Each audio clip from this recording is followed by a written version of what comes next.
Hello guys, Sheena here with Bam Gardens. Welcome to our completed high tunnel. Hoopty is ready for spring and summer planting. We have the ground cover down on all the rows that we will have it installed on for this season. So we did leave out a few rows. This row right here that runs into one of our posts on this side, and then also that row over there with our peas that also has the post. I chose to leave those rows without ground cover, but I will, once we plant in those rows, I will actually put it between the pathways, so that literally just that one section is exposed. But this row here is going to be for our long beans when that time of the year comes around. And that area over there is going to continue to be for our snap peas. And in the off season, we'll probably use that for some low growing green, or maybe even a sunflower or something that may require some staking. So one or the other.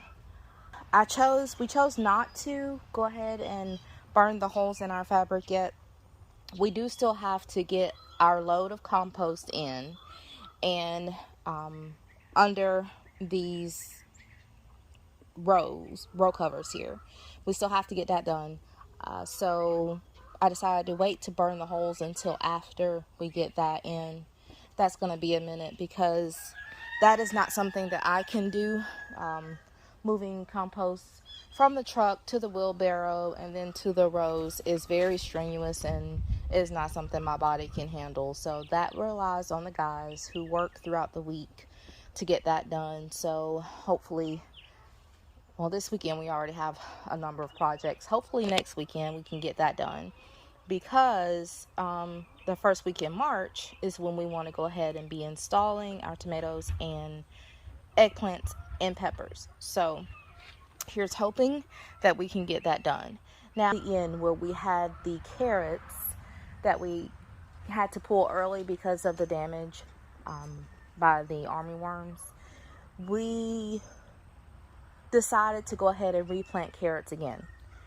The reason being is that we were able to harvest quite a bit of carrots last season for the community, but also for us, and we were able to store them in the freezer and use them. But I went through them so quickly because I love carrots, and just our carrots seem to taste that much better.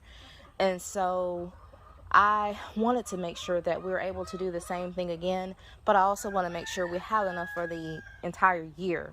So decided to replant them. That row has several different varieties on it. I can't even begin to name the names right now, but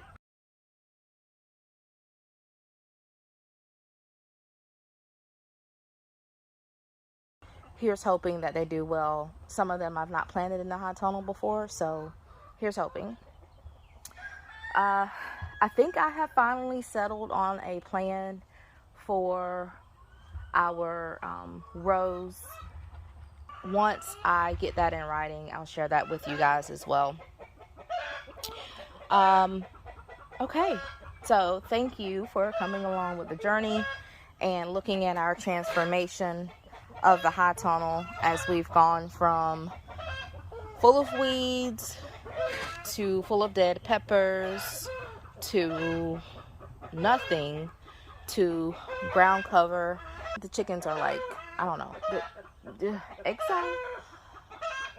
I'll bring you guys back once we start burning the holes after we've gotten the compost in and we're actually installing or have installed our peppers, eggplants, and tomatoes for the season. Oh, let me mention this. The one thing that does still need to be done is, see, this row here is going to be for our tomatoes. Yeah, this row is going to be for tomatoes, and then that row there is going to be cucumbers.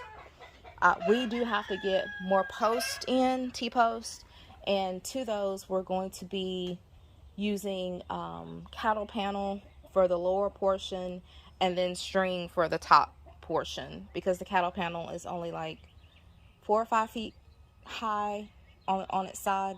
So our cucumbers obviously are going to get taller than that, and our tomatoes will as well. So we had to get it's 4 posts per row, so 8 more posts, T-post in, and then get that cattle panel installed as well. I don't know how that's gonna, I guess I have to burn the holes for the post as well. All this is new to me, so figuring it out as I go, and hubby always has some really interesting ideas, so he'll probably have something planned out for that. Y'all remember when I said I was never going to put okra in the high tunnel again? Yep, I lied. We have to put it in here this year because some of our planting space is actually being remodeled for an upcoming project that I'm going to keep under wraps because I want it to be a surprise for you guys. But it's an exciting project nonetheless. So a couple of our raised beds and a permanent bed, as well as just some in-ground planting space, are all non-plantable right now, or for the foreseeable future. They will not be plantable space, and so you'll see why. It's a good reason why that space is no longer usable for planting, but this is why I have to resort to putting our okra back in the high tunnel, which it was prolific in here the year that we did it, and we only had issues with ants, which I have a plan for that this year, and as I start that plan, I will bring you guys along for that as well. Sigh of relief to have this done, and I am so excited to continue our planting for the spring season. Spring is in March. We are like a little over a month away. I'm so excited for that. But it feels like spring today here in South Alabama. It is 76 degrees today, guys. That's going to be the high, and I'm pretty sure it's already 80 something in here in the high tunnel. I got to get out of here. But I just wanted to come to you and show you this right quick. You guys have a phenomenal day and an awesome week. This is Sheena with Main Home Gardens. Hey, make sure you like, make sure you subscribe, and share this video. Catch you on the next one. Bye.